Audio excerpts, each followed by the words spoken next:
सोचिए, आज से लगभग 5000 साल पहले समुद्र के बीच में एक ऐसा शहर था, एक ऐसी शानदार नगरी जो किसी भी कल्पना से कहीं ज्यादा भव्य थी। लेकिन फिर एक दिन वो अचानक हमेशा के लिए समुद्र में समा गई। पुराने ग्रंथों में पता इसका जिक्र कैसे मिलता है? कहते हैं कि एक ऐसा शहर था जिसमें 9 लाख से भी ज्यादा महल थे, सोने, चांदी और कीमती पत्थरों से जड़े हुए। और ये सब कुछ बस एक ही दिन में लहरों के नीचे चला गया। सुनने में किसी महाकाव्य की कहानी लगती है ना? तो सवाल यही उठता है, क्या यह सिर्फ एक किस्सा है, एक पौराणिक कथा, या फिर सच में समुद्र की गहराइयों में एक पूरा का पूरा इतिहास दफन है? चलिए इस कहानी की गहराइयों में उतरते हैं। सबसे पहले बात करते हैं उस किंवदंती की जो सदियों से पीढ़ी दर पीढ़ी सुनाई जाती रही है। तो इस शहर का नाम था द्वारका, जिसका मतलब होता है द्वारों का नगर। मान्यताओं के अनुसार भगवान कृष्ण के कहने पर समुद्र देव ने खुद जमीन का एक टुकड़ा दिया, जिस पर दिव्य वास्तुकार यानी विश्वकर्मा ने इस शानदार शहर को बसाया था। लेकिन कहते हैं ना, जहां इतनी समृद्धि होती है वहां विनाश भी कहीं ना कहीं इंतजार कर रहा होता है। 2 श्रापों ने द्वारका के पतन की कहानी लिखती थी। पहला था गांधारी का श्राप कि जिस तरह उनके वंश का अंत हुआ, ठीक वैसे ही यदुवंश का भी होगा। और दूसरा ऋषियों का वो श्राप जिसकी वजह से खुद कृष्ण के पुत्र सांब उनके विनाश का कारण बने। और फिर वो दिन आया जब भगवान कृष्ण ने इस दुनिया को त्यागा, और जैसे ही उन्होंने देह त्यागी, समुद्र ने अपनी दी हुई जमीन वापस ले ली। देखते ही देखते सोने की वो नगरी लहरों में समा गई, और पीछे रह गई तो बस एक याद। सदियों तक तो ये सब बस किताबों में लिखी एक कहानी थी।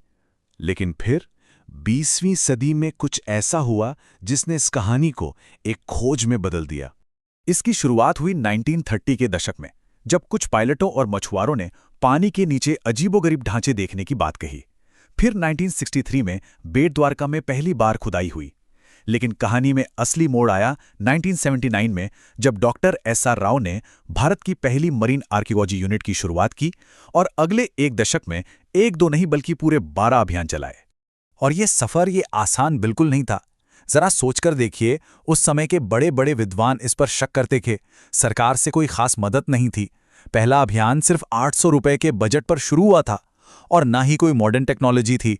आज के समय से जमीन आसमान का फर्क है, जहां हमारे पास हाईटेक सोनार भी है और सरकारी सपोर्ट भी। सालों की मेहनत, इतने सारे संदेह और बहुत कम संसाधनों के बावजूद डॉक्टर राव और उनकी टीम को समुद्र की गहराइयों में जो मिला, उसने भारत के इतिहास को देखने का नजरिया ही बदल दिया। तो उन्हें क्या-क्या मिला, सुनिए। समंदर के नीचे उन्हें मिली विशाल पत्थर की दीवारें, बड़े-बड़े खंभे और 3 छेद वाले लंगर, जो इस बात का सबूत थे कि यहाँ एक एडवांस बंदरगाह हुआ करता था। साथ ही बहुत पुराने मिट्टी के बर्तन, मोहरें और धातु की चीजें भी मिली। गोताखोरों को समंदर में लगभग 30 मीटर नीचे एक पत्थर की दीवार मिली, और उसकी लंबाई जानते कितनी थी? पूरे 560 मीटर। अब ये कोई प्राकृतिक बनावट तो हो नहीं सकती थी। ये साफ तौर पर एक मानव निर्मित शहर की दीवार थी। और फिर एक ऐसी चीज मिली जिसने तो वैज्ञानिकों को भी चौंका दिया। कार्बन डेटिंग से पता चला कि वहां मिला एक लकड़ी का टुकड़ा 9000 साल पुराना था। 9000 साल! ये तो उस इलाके की किसी भी जानी मानी सभ्यता से कहीं ज्यादा पुराना है। और बात यहीं खत्म नहीं हुई। बाद में 2001 से 2007 के बीच जब हाईटेक सोनार मैपिंग हुई, तो उसने इन खोजों पर पक्की मुहर लगा दी। डिजिटल नक्शों से साफ पता चला कि पानी के नीचे वाकई एक पूरा का पूरा शहर बसा था, जिसका नक्शा ग्रंथों में दिए गए द्वारका के विवरण से काफी मिलता जुलता था। अब द्वारका की ये कहानी हमें सोचने पर मजबूर करती है कि क्या भारत के प्राचीन इतिहास में ऐसी और भी पहेलियां हैं? और जवाब है, बिल्कुल हैं। हमारा इतिहास ऐसे चमत्कारों से भरा पड़ा है जो आज भी विज्ञान को चुनौती देते हैं। जरा एलोरा के कैलाश मंदिर के बारे में सोचिए। इसे ईंट पत्थर जोड़कर बनाया नहीं गया, बल्कि एक पूरे पहाड़ को ऊपर से नीचे की ओर तराशा गया है। कहा जाता है कि लगभग 4 लाख टन पत्थर हटाया गया था, और ये सब सिर्फ 18 सालों में। कमाल है ना? या फिर हिमाचल का ज्वालाजी मंदिर, जहां चट्टानों के बीच से सदियों से एक ज्वाला जल रही है, बिना किसी तेल या गैस के। वैज्ञानिक आज तक पता नहीं लगा पाए हैं कि इसका सोर्स क्या है।